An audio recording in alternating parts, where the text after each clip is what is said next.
అడుగుతున్నాను తమ్ముళ్ళు, ఈరోజు స్ప్లిట్ వైజ్ అప్లికేషన్ ఓపెన్ చేస్తే దాంట్లో మనకి రావాల్సిన లెక్క చాలా ఉంది. ఆ లెక్కని మొత్తం వసూలు చేస్తానని ఇవాళ మీకు మాటిస్తున్నాను తమ్ముళ్ళు. కబ్బు నా కొడుకులు నా డబ్బులు అన్నీ తీసుకుంటున్నారు.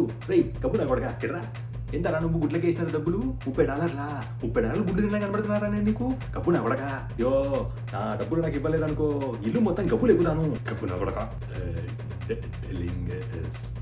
డబ్బులు పర్లేదు డార్లింగ్, పర్లేదు నేను అడుక్కొని తింటాను డార్లింగ్, పర్లేదు darling. Thanks to split, thanks darling. ఏయ్ ధావా, ఎంతరా నువ్వు నా దగ్గర డబ్బులు తీసుకుంది? $30 కాదు, ఇంకో $10 యాడ్ చేసి మొత్తం విష్ణు చక్ర వడ్డీ వేసి నీ దగ్గర మొత్తం వసూలు చేయకపోతే మరి నేను నా వంశంలో పుట్టిన వాడినే కాదు, బ్లడీ ఫూల్. నిజానికి ఒక్కసారి మనం స్ప్లిట్ చూసుకుంటే చాలా ముచ్చటేస్తుంది. ఎందుకంటే స్వేర్ నేను తీసుకుంది $30 మాత్రమే, కానీ ఇక్కడ ఎంతో అందంగా చక్కగా $50 వేశారు. ఇది నేను ఒప్పుకోను, దీనికి మాత్రం ఖచ్చితంగా ఒప్పుకోను. కానీ వేసిన వాళ్ళు ఎవరైతే ఉన్నారో ఖచ్చితంగా వాడికి హ్యాట్స్ ఆఫ్. Wow, great. రే క్యాస్వా, ఎవడు రైడ్ మనకు స్ప్లిట్ అని చెప్పిందే?